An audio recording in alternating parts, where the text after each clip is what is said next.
Thrissur Herbert കനാലിലെ കുടുംബങ്ങളുടെ കുടിവെള്ള പ്രശ്നത്തിന് പരിഹാരം സിസി മുകുന്ദൻ MLA മുൻകൈയെടുത്താണ് കനാലിലെ 8ഓളം കുടുംബങ്ങൾക്ക് കുടിവെള്ളം എത്തിച്ചത്. വർഷങ്ങളായി പ്രദേശവാസികൾ നേരിടുന്ന പ്രശ്നത്തിനാണ് ഇതോടെ പരിഹാരമായത്. ചേർപ്പ് തൃപ്രയാർ സംസ്ഥാന പാത മുറിച്ചുകടന്ന് തലച്ചുമടായി വെള്ളം വീട്ടിലെത്തിക്കേണ്ട ഗതികേടിലായിരുന്നു വർഷങ്ങളായി ഹെർബർട്ട് കനാലിലെ കുടുംബങ്ങൾ.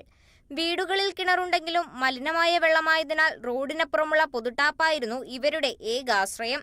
വർഷങ്ങളായി നിരവധി പരാതികൾ നൽകിയിട്ടും റോഡ് മുറിച്ച് പൈപ്പിടാൻ പൊതുമരാമത്ത് വകുപ്പിൽ നിന്നും സാങ്കേതിക പ്രശ്നങ്ങൾ പറയുകയായിരുന്നു. ഇതോടെ CC മുകുന്ദൻ MLAയുടെ നേതൃത്വത്തിൽ പൊതുമരാമത്ത് ഉദ്യോഗസ്ഥരും ജലവിഭവ വകുപ്പ് ഉദ്യോഗസ്ഥരും പ്രദേശവാസികളുടെ യോഗം ചേർന്ന 8 കുടുംബങ്ങളിലേക്ക് പൈപ്പ് കണക്ഷൻ ലഭ്യമാക്കാൻ നടപടി സ്വീകരിക്കുകയായിരുന്നു. സാങ്കേതിക പ്രശ്നങ്ങൾ പരിഹരിച്ച് വീടുകളിലേക്ക് ആദ്യമായി പൈപ്പിലൂടെ വെള്ളം ലഭിച്ച സന്തോഷത്തിലാണ് ഹെർബർട്ട് കനാലിലെ 8 പട്ടികജാതി വിഭാഗത്തിൽപ്പെട്ട നിർധനരായ കുടുംബങ്ങൾ. MLA ഇവരുടെ വീടുകൾ നേരിൽ സന്ദർശിക്കുകയും അവരുടെ സന്തോഷത്തിൽ പങ്കുചേരുകയും ചെയ്തു. Kerala vision news, Thrissur.